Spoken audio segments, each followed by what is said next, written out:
Hey everyone, so this video is more of a fun little drawing. It's not really a technically difficult drawing. It's very simple yet has a lot of detail, so it took me a lot of time to do. So I knew I wanted to do some kind of Christmas themed drawing, but I wasn't sure what I wanted. And then I looked over at my Christmas tree and I thought, oh, I should incorporate a Christmas tree. And then I thought, oh, my cats can be sitting in front of the Christmas tree. My two cats, Kiki and Midna. Then I thought, no, they need to be in the tree because they have climbed in the tree in the past and they've actually knocked over my Christmas tree. So I thought, that'd be cute if they're inside the Christmas tree. And then I thought, wait, why stop at two cats? Let's do a whole bunch of cats in the Christmas tree. So that's how this evolved. And I decided I wanted the tree to be somewhat quirky looking and I wanted it to be really tall and narrow. So the paper I'm using is Bristol board and it was an 11 by 14 sheet. And I cut it in half down the middle, so it's 5.5 by 14. So it's a pretty tall picture, and that allowed me to get in a lot of detail because I knew if I used a normal sized piece of paper it'd be a bit more difficult. And I tried to make the different sections of the tree uneven, and some are thicker, some are more thinner, and they're kind of sticking out in different directions, like some sides are higher, some are lower. And then I wanted to do it pretty stylized, so you'll see what I do in a bit. Right now they just have flat bottoms, but I add the pine needles I guess. Some of them, well, a lot of them have square bottoms. It's kind of like I'm drawing bunches of needles, and then some have pointier bottoms, and then I did a mixture of thick and thin just to give it some variation, and it kind of looks like hay. Looks like a Christmas tree made of hay, but I still really like the stylized look of it. So yeah, it's kind of like my take on the classic kid drawing of a Christmas tree where you are basically overlapping triangles, but trying to make it a little more interesting. And yes, there's Kiki helping me out. I was live streaming during this, by the way, which is why my Surface Pro's off to the side, because that's where I was responding to chat and everything. If anyone's curious about my live streams, I do stream on my Twitch channel every Tuesday and Friday. Tuesday is an art stream and Friday is a gaming stream. And this past week I actually also streamed on Wednesday because I did the sketching and inking for this picture one day and it took a lot longer than I thought it would, and then so I did the coloring the following day. So if you don't want to miss out on live streams, then be sure to follow me on Twitch. You can even get notifications to your phone, and I also tweet out on Twitter when I'm streaming. I do occasionally make a video announcing the streams too, like I did for one of my streams this week, so yeah. Anyway, back to the picture. The star is brown right now, but then I decided to just color it in black to make everything black because I wanted to give it a bit of a cartoony look. Part of the inking is not shown because I inked over everything and then I erased the pencil lines. Then I went back and refined my inking lines, but I didn't show the refining portion. So the final lines look better than what you're seeing right now at this stage. And here's where you can really see the shapes of the needles of the tree, like I was mentioning, just like a really stylized look. And it's not overly detailed, so there's still room to put the cats. Like, if it was some sort of detailed little branches sticking out everywhere, it would have been a little more complicated to add the kitties. So I just wanted something really cartoony and cute to match the super simple style of the kitty cats themselves. So I have all kinds in there. Some are poking their heads out, some got their butts sticking out, some are peeking from behind the presents or behind the trees, some are chewing on stuff. One is eating the gingerbread man's arm. I think that one's cute. And I decided to incorporate Kiki and Midna in there. So the one that's eating the garland, that will be Kiki, and then the one that's chewing on the edge of the tree, that one will be Midna. And I didn't plan out which one would be them as I was drawing it. I just waited till after I had it all inked, and then I decided who was gonna be who. Also, just a note about this picture is that I'm actually giving out the line art for free. So I will leave a link in the video description to where you can download this picture, so you can print it off and color it on a piece of paper, or you could open it up in Photoshop or any kind of coloring program and color it that way. Whatever you want. All I ask is that you don't remove my little watermark that says that the line art is by me.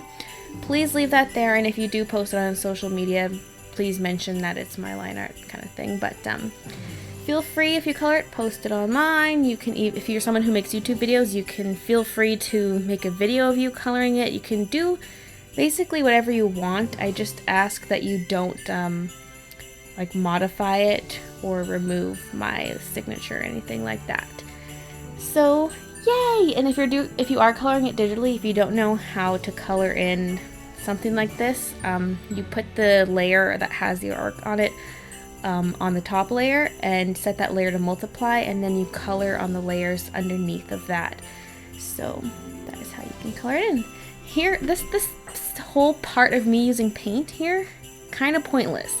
Initially I pictured a very blotchy looking tree with like blotches of different colors, like maybe some more bluish blotches and some blotches are more yellowish and some are more greenish, and I ended up just doing solid color, and it really defeated the purpose of using watercolor, because then I used so much Copic marker on top of that I could have just used Copic for the base. Like, it was really pointless for me to use the watercolor, but it was fun coloring it in watercolor, so that, I guess, made up for it. Even though it was a pointless step, it also made the blacks a bit dull with the inking, but that didn't end up really showing through in the end because I did go in with a really dark Copic to color in the shadows, and it lifts a little bit of the paint, and so it was fine in the end.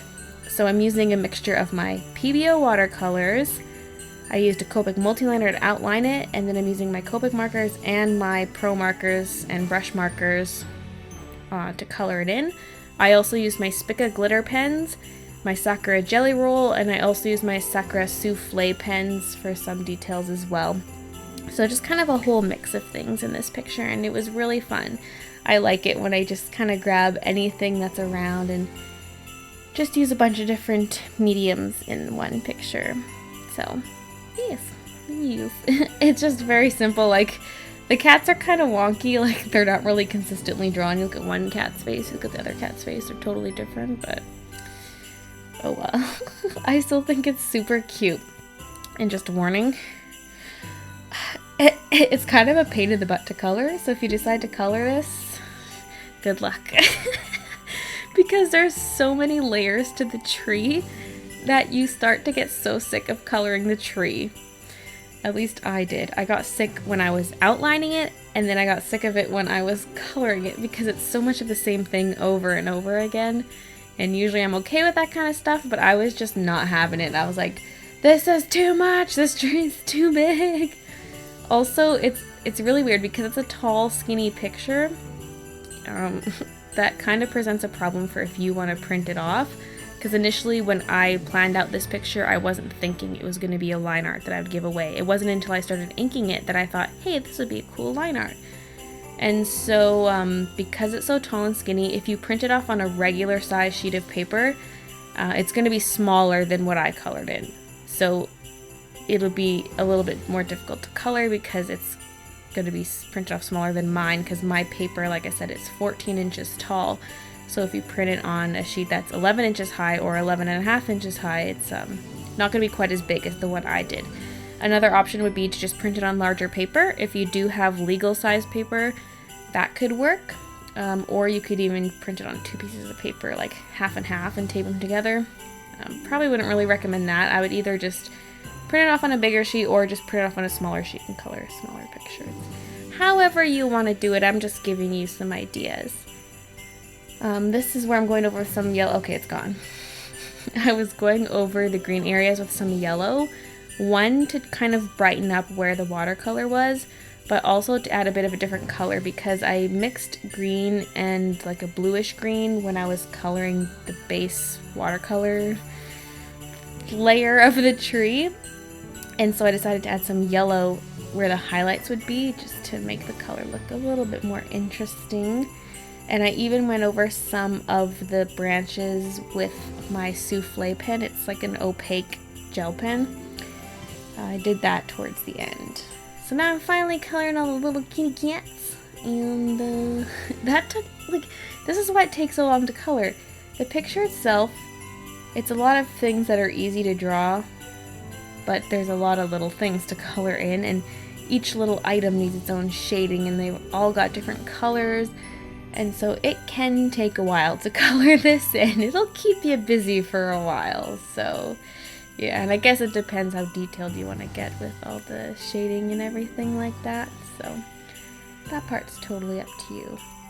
So even though some parts were quite tedious to color in, the tree, I mean the whole thing's a tree, but I mean the green part's the tree, I still had a lot of fun with this. It's just something kind of different than what I usually draw, so yeah, it was fun. And here's me coloring in little Midna. She's a tortoiseshell cat. So because I was going to go in with darker patches, I figured it'd be easier to just do her as an orange stripy cat and then do the black on top. And that made my life a lot simpler. Oh, there's the little stripy cats. I think the stripes are so fun to do. Little X for a butthole, since that seems to be a common cat thing to do. Little guy poking out. And that's his tail underneath, or you could assume that's a different cat's tail. But I was under the impression that that was his tail. There are a couple cats where you just see one paw sticking out. So I think I have 14 cats in total on this tree. Oh, the kitty cats. Oh, the kitty cats. And of course, one ornament on the ground. I considered doing more, or maybe having a broken ornament, but I was like, nah, I don't want to do too much detail on the bottom. Oh, and I was also debating whether or not to do a background. I was thinking just watercolor, like solid blue or something like that, or solid yellow, but then ultimately I decided against it because I liked the way it looked so bright against the white. So I decided to leave it without a background. So there's an up-close view of my kitty cat Christmas tree. I had a lot of fun with it, and if you want to color it too, link is in the video description so you can print it off or color it digitally. So thank you so much for watching, and I'll see you in my next video. Do you know how stressful this is? Do you know how frustrating and stressful it is to do this? And I always forget until I get the blindfold back on, then I'm like, oh no, why am I doing this again?